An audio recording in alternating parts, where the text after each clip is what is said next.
Perkenalkan, nama saya Natalmia Sarimanurung dari Manajemen Informasi Kesehatan. Baik, materi kita hari ini berjudul Pemberdayaan Masyarakat dan Promosi Kesehatan.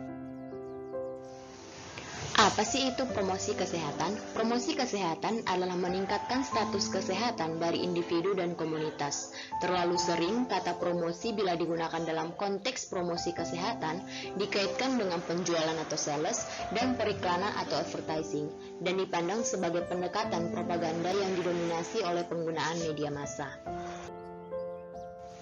Sedangkan pemberdayaan masyarakat merupakan tindakan yang mulia sebab program ini tidak hanya membantu masyarakat untuk memperbaiki kehidupannya secara mandiri, tetapi juga berpengaruh pada pembangunan nasional. Pemberdayaan masyarakat sebagai proses mengembangkan, memandirikan, menswadayakan, memperkuat posisi tawar-menawar masyarakat lapisan bawah terhadap kekuatan-kekuatan penekanan di segala bidang dan sektor kehidupan. Selanjutnya, ruang lingkup berdasarkan tingkat pelayanan. Yang pertama, promosi kesehatan atau health promotion. Dalam tingkat ini, promosi kesehatan diperlukan misalnya dalam peningkatan gizi, kebiasaan hidup, perbaikan sanitasi lingkungan, kesehatan perorangan, dan sebagainya. Yang kedua, ada perlindungan khusus atau specific protection. Dalam proses atau program imunisasi sebagai bentuk pelayanan perlindungan khusus ini, promosi kesehatan sangat diperlukan terutama di negara-negara berkembang. Selanjutnya, ada early diagnosis dan prompt treatment atau diagnosis dini, dikarenakan rendahnya pengetahuan dan kesadaran masyarakat terhadap kesehatan dan penyakit, maka penyakit-penyakit yang terjadi dalam masyarakat sering sulit terdeteksi. Ruang lingkup berdasarkan tingkat pelayanan. Yang pertama ada pembatasan kecacatan atau disability limitation. Kurangnya pengertian dan kesadaran masyarakat tentang kesehatan dan penyakit sering mengakibatkan masyarakat tidak melanjutkan pengobatannya sampai tuntas. Kemudian yang terakhir ada rehabilitas atau rehabilitation. Setelah sembuh dari suatu penyakit tertentu, kadang-kadang orang menjadi cacat. Untuk memulihkan cacatnya tersebut diperlukan latihan tertentu. Tujuan media promosi kesehatan. Yang pertama, media dapat mempermudah penyampaian informasi. Yang kedua, media dapat menghindari kesalahan persepsi. Ketiga, dapat memperjelas informasi. Keempat, media dapat mempermudah pengertian. Yang kelima, ada mengurangi komunikasi yang verbalistik. Yang kelima, dapat menampilkan objek yang tidak bisa ditangkap dengan mata. Dan yang terakhir, memperlancar komunikasi.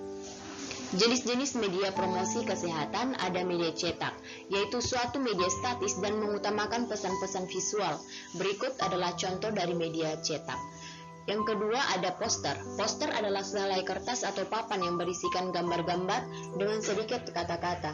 Kata-kata dalam poster harus jelas artinya, tepat pesannya, dan dapat dengan mudah dibaca pada jarak kurang lebih dari 6 meter. Poster biasanya ditempelkan pada suatu tempat yang mudah dilihat dan banyak dilalui orang, misalnya di dinding balai desa, pinggir jalan, papan pengumuman, dan lain-lain. Gambar dalam poster dapat berupa lukisan, ilustrasi, kartun, gambar, atau foto. Poster terutama dibuat untuk mempengaruhi orang banyak, memberikan pesan singkat. Adalah contoh dari poster, yaitu tentang cegah penyakit tidak menular, hipertensi, stroke jantung, diabetes mellitus, dan kanker. Selanjutnya ada strategi pemberdayaan masyarakat, adalah keseluruhan upaya untuk mendorong dalam memotivasi serta membangkitkan kesadaran masyarakat tentang adanya potensi yang dimilikinya serta sebagai upaya yang terus-menerus dalam pengembangannya. Tujuan dari pemberdayaan masyarakat ada 5. Yang pertama, melahirkan individu-individu yang mandiri dalam masyarakat. Yang kedua, menciptakan masyarakat yang memiliki kesadaran tinggi akan potensi diri dan lingkungan di sekitar dengan baik. Yang ketiga, melatih dan memampukan masyarakat untuk melakukan perencanaan dan pertanggungjawaban atas tindakan mereka dalam memenuhi kebutuhan hidupnya. Yang keempat, ada menambah kemampuan berpikir dan bernegosiasi atau mencari solusi terhadap masalah. Yang kelima, ada menciptakan lingkungan yang etos kerja yang baik sehingga mampu menciptakan kondisi kerja yang sehat dan saling menguntungkan. Prinsip-prinsip pemberdayaan masyarakat ada 5. Yang pertama, kerjasama dan partisipasi. Yang kedua, demokratis. Yang ketiga, minat dan kebutuhan. Yang keempat, keragaman budaya. Yang kelima, belajar sambil bekerja. Ciri-ciri pemberdayaan masyarakat ada 6. Yang pertama, community leader, community organization, community fund, community material, community knowledge, dan community technology. Indikator keberhasilan dalam pemberdayaan masyarakat ada kebebasan mobilitas, kemampuan membeli komoditas kecil, terlibat dalam membuat keputusan-keputusan rumah tangga, kemampuan membeli komoditas besar, kebebasan relatif dari dominasi keluarga, kesadaran hukum dan politik, keterlibatan dalam kampanye dan protes-protes, dan yang terakhir jaminan ekonomi dan kontribusi terhadap. Langkah pemberdayaan masyarakat. Menurut Sukanto tahun 1987, dalam menjalankan tahapan pemberdayaan masyarakat ada 7 langkah yang bisa dilakukan, yaitu persiapan, pengkajian, perencanaan alternatif program, performalisasi, rencana aksi, implementasi program, evaluasi, dan ada sebuah kasus yang akan kita bahas pada hari ini, yaitu seorang petugas kesehatan sedang melakukan sebuah program untuk membuat masyarakat dan dapat meningkatkan pengetahuan masyarakat dengan berbagai penyuluhan kesehatan yang menggunakan pendekatan community-based health education atau pendidikan kesehatan berbasis masyarakat. Berdasarkan kasus di atas, ciri-ciri program pemberdayaan masyarakat yang dilakukan oleh organisasi tersebut ialah yang adalah C, community knowledge. Pembahasannya yaitu sebagai berikut. Berdasarkan kasus di atas, ciri-ciri program pemberdayaan masyarakat yang dilakukan oleh organisasi tersebut ialah community knowledge, yakni pemberdayaan bertujuan meningkatkan pengetahuan masyarakat dengan berbagai penyuluhan kesehatan yang menggunakan pendekatan community-based health education atau pendidikan kesehatan berbasis masyarakat.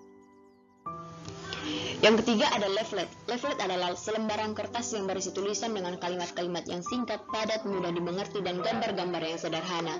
Ada beberapa yang disajikan secara berlipat. Leaflet digunakan untuk memberikan keterangan singkat tentang suatu masalah.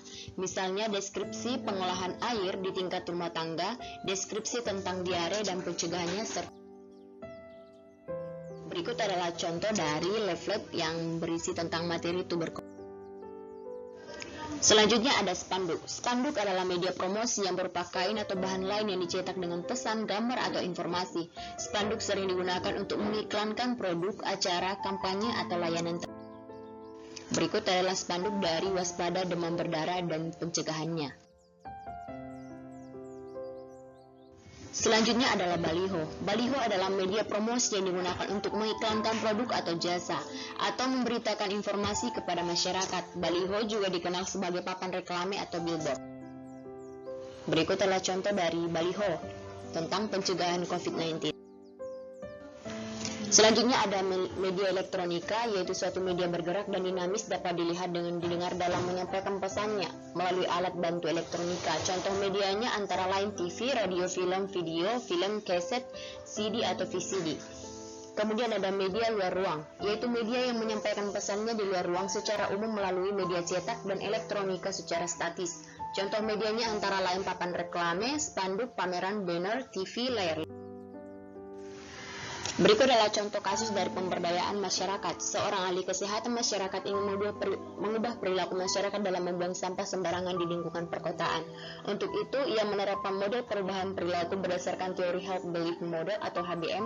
Dengan konteks ini, aspek terpenting dari model HBM yang perlu diperhatikan agar masyarakat mau berubah adalah opsi A, menunjukkan bahwa membuang sampah sembarangan dapat menimbulkan penyakit dan membahayakan kesehatan mereka. Opsi B, memaksa masyarakat untuk membuang sampah pada tempatnya dengan denda yang tinggi. Opsi C, mengadakan kompetisi kebersihan antar lingkungan sebagai insentif utama perubahan perilaku. Opsi D, memberikan informasi sebanyak mungkin tanpa memperhatikan tingkat pemahaman masyarakat. Opsi E, hanya fokus pada penyediaan fasilitas tempat sampah tanpa memberikan edukasi.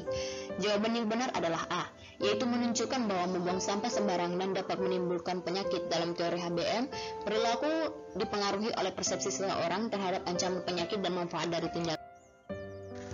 Baik, sekian materi yang dapat saya sampaikan pada hari ini.